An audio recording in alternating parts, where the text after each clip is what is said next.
C'est pour vous qu'on fait ce webinaire. C'est important de vous accrocher, de noter dans votre agenda le dimanche de 15h à 16h30, tous les dimanches d'ici 6 prochains mois.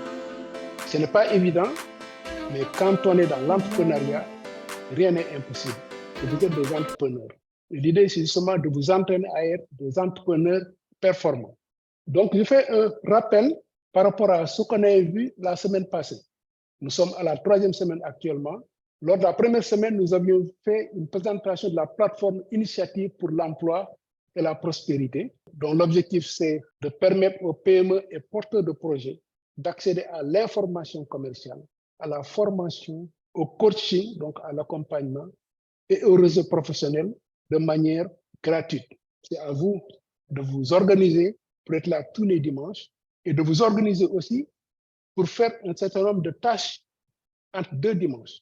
Je me suis arrangé pour qu'à chaque fois, vous puissiez avancer dans votre projet. Ce que nous voulons, c'est qu'au début, vous êtes à un stade initial, c'est le stade actuel, que les spécialistes de project management appellent la situation de référence. C'est le temps 0, bien temps 1. Dans 6 mois, on verra si vous avez évolué ou pas.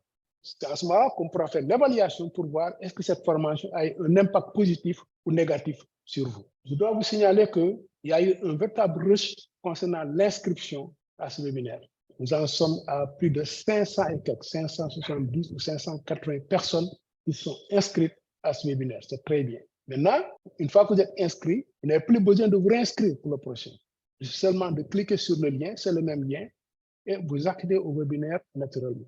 Au fur et à mesure qu'on avance, les gens vont rejoindre. On peut s'inscrire, ne pas être disponible.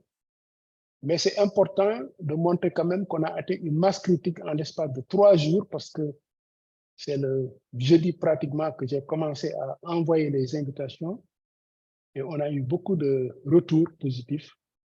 Actuellement, on a 20 pays exactement qui sont inscrits à ce webinaire. Maintenant, chaque pays devra gérer les problèmes de connectivité. Donc, c'est ça le rappel de la semaine.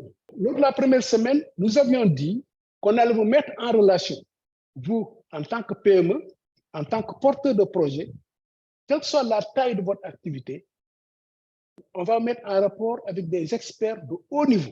On va également vous mettre en rapport avec d'autres PME. Parce que quand on a une vingtaine de pays qui sont connectés, qui font partie de la plateforme, c'est des opportunités d'affaires que vous avez, que vous pouvez développer.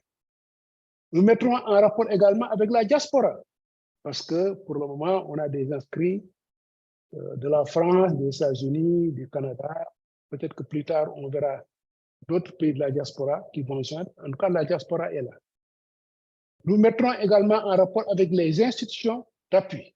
Nous mettrons également en rapport avec les partenaires techniques et financiers, qu'on appelle communément des bailleurs de fonds. Parmi ces bailleurs de fonds, il y a la coopération bilatérale, la coopération multilatérale qui sont là pour appuyer les PME. Et nous mettons enfin en rapport avec d'autres ONG qui sont là et qui sont disposés à appuyer les PME. Concernant le groupe WhatsApp, je vous demanderai dans un prochain mail de m'envoyer vos numéros WhatsApp. Vous avez mis votre numéro de téléphone dans le questionnaire, mais parfois on peut avoir plusieurs numéros de téléphone. Moi, ce que je voudrais, c'est le numéro de WhatsApp. À partir de ce moment-là, vous ferez tous partie du même groupe WhatsApp. Ce sera un grand groupe, c'est vrai. Dans ce groupe, je vais mettre les outils de formation, les supports de formation et un certain nombre de ressources pour que tout le monde puisse accéder. Nous sommes transparents à ce niveau-là. Mais en fonction de la taille du groupe, on va l'éclater. On n'a pas que les PME, on a aussi les coachs et les mentors. C'est-à-dire qu'on a, au niveau des coachs, les formateurs font partie des coachs. Il y a des experts qui sont là, de haut niveau, certains vont se présenter d'ailleurs, qui sont disposés à accompagner les porteurs de projets et les PME. Gratuitement, jusqu'à un certain niveau, on y arrivera, je l'ai déjà mentionné la dernière fois. Il y aura également des mentors, des chefs d'entreprise qui sont là pour conseiller les jeunes frères, les jeunes sœurs, etc. Parce que c'est leur rôle aussi. Quand on a 20, 30 ans d'expérience dans le domaine de l'entreprise, il faut bien partager. On mettra en place un WhatsApp, un groupe WhatsApp industrie. Ça, c'est pour les personnes qui s'intéressent à tout ce qui est transformation industrielle. Ne pas se limiter seulement aux activités commerciales de distribution, mais aller vers la transformation industrielle. On parlera de technologie, on parlera de processus de fabrication, on parlera de tous ces éléments-là dans le groupe industrie. Ensuite, il y a le groupe commerce intérieur, qui est un élément important dans tous les pays africains, où vous avez la distribution interne qui permet justement à la population d'accéder aux denrées de première nécessité, mais également à toutes sortes de produits. Tous les produits qui viennent de Chine, qui sont importés d'un peu partout, qui sont fabriqués dans le pays au niveau de l'artisanat, sont distribués à travers le commerce intérieur. Et le commerce intérieur, ce sont des grossistes, ce sont des demi-grossistes, ce sont des détaillants. Ensuite, vous avez un groupe de prestataires de services. J'avais donné l'exemple du Sénégal la dernière fois en disant que au niveau du Sénégal, les services représentent 60% du produit intérieur brut. Ça va changer à partir de 2024, lorsqu'on commencera à produire du gaz, du pétrole, parce que ce sont des produits à haute valeur ajoutée qui vont donc peser sur la balance commerciale et la balance de paiement du Sénégal. Mais c'est pour dire que le secteur de services est important et beaucoup de jeunes, beaucoup de femmes font des prestations de services. Vous voyez le cas de la restauration et tous les soins du corps, la couture, etc. Ensuite, maintenant, vous avez le groupe commerce international. Ça, c'est pour les personnes qui s'intéressent à l'export. Alors, pour ces personnes-là, vous avez le marché africain, caractérisé par le marché de l'ECAF, qui est la zone de libre-échange continentale africaine.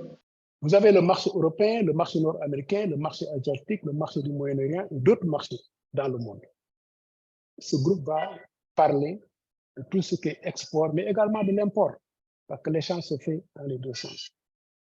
Ensuite, vous avez un autre groupe des investisseurs. Ce sont les investisseurs nationaux, ce sont les investisseurs étrangers qui veulent participer à des projets importants, qui cherchent des partenaires. Ça aussi, on y reviendra. Ensuite, il y a le partenariat. J'en avais parlé. Le partenariat qui vous permet d'avoir des partenaires techniques tels que l'accès à la technologie, un partenaire qui vous apporte la technologie, qui va vous vendre des équipements, ou bien un partenaire qui va vous apporter un marché, mais c'est un partenaire étranger qui s'intéresse à votre produit, ou bien à votre service. Ce partenaire peut vous contacter et vous ouvrir son marché. Ça, c'est intéressant. Il y a aussi des partenaires qui vont vous apporter un savoir-faire.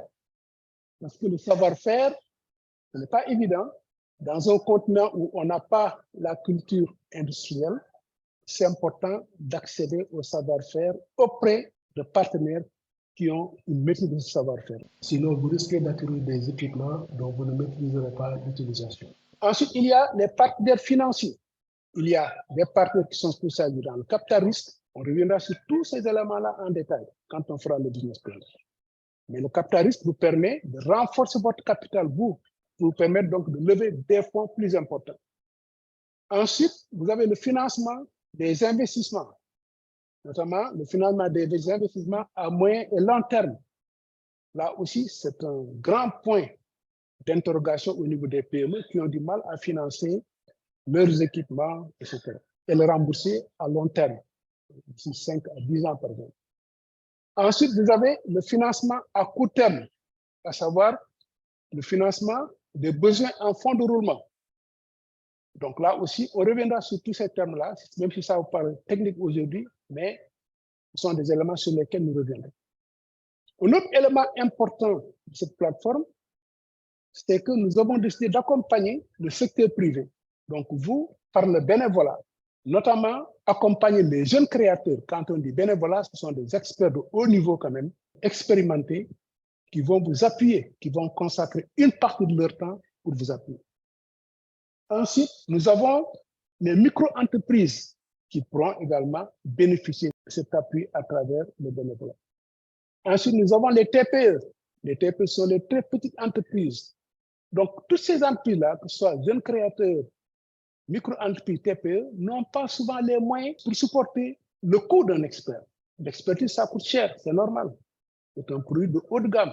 Mais les experts aussi ne faut pas passer tout leur temps dans le bénévolat. Quand on fait le bénévolat, on vous appuie jusqu'à un certain niveau. Mais s'il faut, par exemple, que l'expert se déplace pour venir vous rendre visite, voir comment vous êtes installé, passer toute une journée avec vous, faire un rapport, mais ça, c'est un travail important. Parfois, même, c'est plusieurs jours en fonction de la taille de l'entreprise et des problèmes que vous rencontrez. À ce moment-là, il faudra trouver un autre moyen pour que cet expert, ce bénévole, puisse continuer à vous appuyer. C'est là maintenant où on va dire à certaines entreprises qui ont les moyens, comme les entreprises moyennes et grandes, de payer quand même l'intervention de ces experts. Les entreprises savent, connaissent bien les experts. Il y a aussi un certain nombre de bailleurs de fonds et les institutions d'appui qui appuient les TPE et les micro-entreprises, et même les jeunes créateurs. Donc, s'il faut vous élaborer un plan d'affaires, un business plan bien fait, bien étoffé, il faut faire une étude de marché. On ne peut pas demander à un expert de faire une étude de marché à votre place. À ce moment-là, si ces fonds existent, ensemble, vous irez voir des partenaires techniques et financiers, bailleurs de fonds, pour financer l'accompagnement par l'expert que vous avez identifié, en respectant leur propre procédure. Ça, c'est évident. Au niveau de la deuxième semaine, qu'est-ce qu'on avait vu? On s'était dit comment trouver des opportunités. On avait vu que pour trouver des opportunités, il fallait faire preuve de créativité. En d'autres termes, à travers l'exercice de 9 points, on avait vu qu'il fallait sortir du cadre. Il faut avoir l'esprit critique. Parce qu'aujourd'hui, nous vivons le monde des fake news avec les réseaux sociaux. 90% des informations que vous recevez sont des informations qui sont fausses, bien qui ont été altérées en fonction des objectifs poursuivis par les personnes qui sont à l'origine de ces informations. Il faut faire très, très, très attention. Il ne faut pas gober tout ce que vous voyez sur Internet, tout ce que vous voyez sur Facebook, etc., etc. Les Facebook n'ont pas le temps de contrôler ces informations. Donc, pour cela, il faut avoir l'esprit critique, c'est-à-dire qu'il faut avoir un peu de recul, lire l'information et vous poser des questions. Qu'est-ce qui est vrai, qu'est-ce qui n'est pas vrai? Il y a des techniques pour vérifier si une information est une fake news. Et ça, même avec Google, même quand vous envoyez des vidéos, vous les mettez dans certains sites, tout de suite, on dit que cette vidéo-là a été composée par tel élément, tel élément, tel élément. Par exemple, s'il y a un événement qui se passe quelque part il y a 3-4 années, on peut récupérer les vidéos et les mettre dans une nouvelle, faire un montage et vous montrer que c'est en train de se passer actuellement, ce qui est faux. Il faut aussi, en ce moment-là, avoir l'esprit d'entreprise. Parce que l'entrepreneur se distingue du chercheur. Le chercheur, son travail, c'est de faire des recherches. On l'a vu la dernière fois.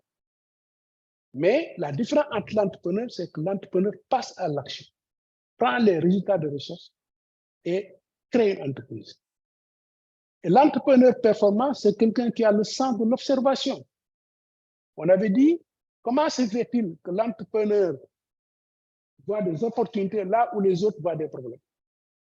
Le sens de l'observation, c'est un des éléments. Quand il est dans un environnement, il se passe quelque chose, il peut reconnaître une opportunité d'affaires ou pas. Tandis que les autres ne voient rien. Les autres passent le temps à se plaindre, à se protéger, etc. L'entrepreneur performant est créatif. Et la créativité découle de l'élimination de toutes les suppositions inutiles. On l'avait dit. Il y a une pesanteur dans nos différentes sociétés qui nous font croire qu'on n'a pas le droit de faire ceci, qu'on n'a pas le droit de faire cela. Parfois, ce sont des suppositions que vous faites alors que ça ne correspond pas à une réalité. Il y a des choses que vous pouvez faire sans le savoir. Donc, il faut éliminer ces suppositions inutiles. Il faut libérer l'esprit, sortir du cadre, être créatif. La question, c'est, il serait bien de générer des idées, mais est-ce que ces idées-là sont rentables?